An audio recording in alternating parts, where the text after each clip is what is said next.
दोस्तों, आप सभी का मैं अपने इस चैनल पर हार्दिक स्वागत करता हूं। आगे बढ़ने से पहले मेरी आप लोगों से एक गुजारिश है, अगर किसी ने अभी तक मेरा ये चैनल सब्सक्राइब नहीं किया है तो वो सब्सक्राइब कर लें और बेल आइकन के बटन को भी दबा लें, ताकि भविष्य में भी आपको मेरे नए वीडियो नियमित रूप से मिलते रहें। आज मैं आप लोगों को जो है प्राचीन गुरुकुल और आजकल की जो आधुनिक शिक्षा प्रणाली है उसके बारे में डिस्कस करना चाहता हूँ। यहाँ पर मैं पहले गुरुकुल के बारे में कुछ बताना चाहूँगा कि उसके बाद जो है आजकल के जो आधुनिक विद्यालय हैं उनकी जो शिक्षा पद्धति के अंदर जो कमियां हैं और जो मतलब त्रुटियां हैं उसके बारे में बताना चाहूँगा।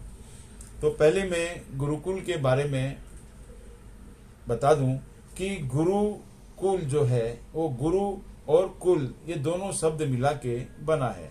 गुरु यानी शिक्षक, आप सभी को पता है। कुल यानी कि घर या एक स्थान जहाँ पर वो गुरु जो है अपने शिष्यों को शिक्षा प्रदान करते थे। साधारणतया जो है ये गुरुकुल जंगलों में रहते थे, जहाँ पर शिष्य 7 वर्ष की आयु से लेकर और 25 वर्ष की आयु तक जो है शिक्षा ग्रहण करते थे। इस अंतराल के दौरान गुरु और शिष्यों में जो है बड़ा ही आत्मिक और भावनात्मक जो है वो एक रिश्ता जो है वो कायम हो जाता था।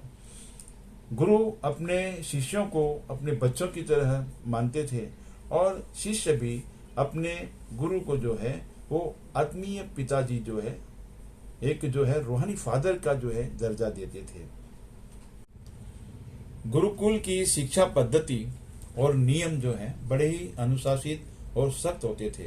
उनमें जो है किसी भी बाहरी व्यक्ति का हस्तक्षेप जो है वर्जित था और सबसे महत्वपूर्ण जो ये था कि फीस नियमित नहीं होती थी।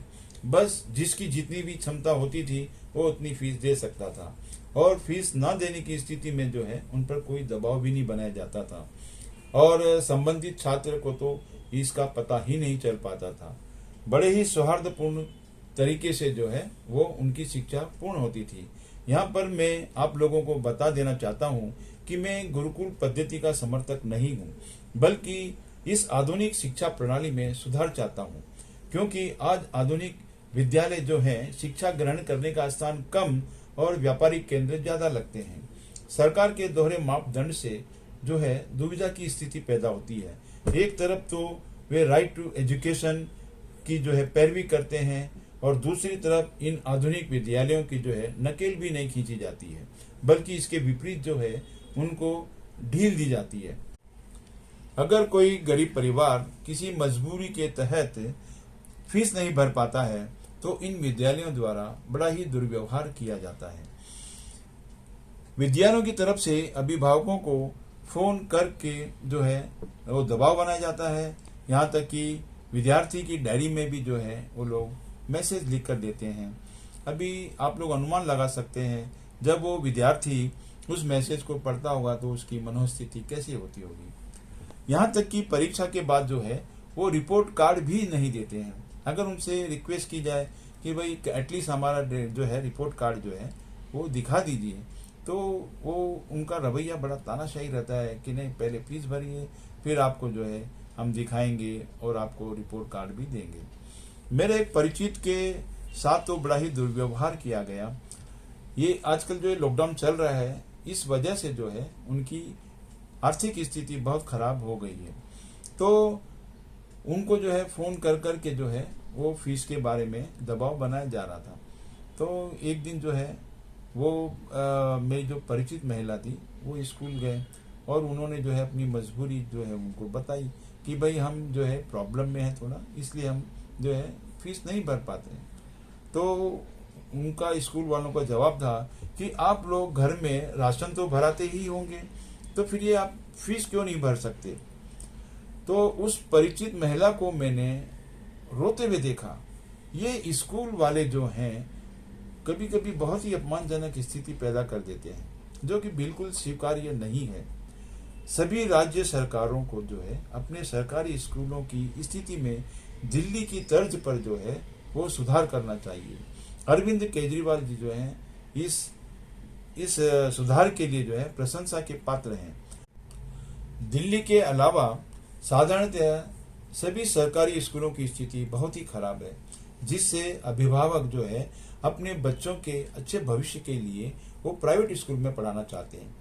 सभी राज्यों की सरकारों को यह तय करना होगा कि या तो इन सरकारी स्कूलों की जो है वो स्थिति को सुधारें, या फिर जो इन निजी स्कूलों की जो है वो नकेल खींचे।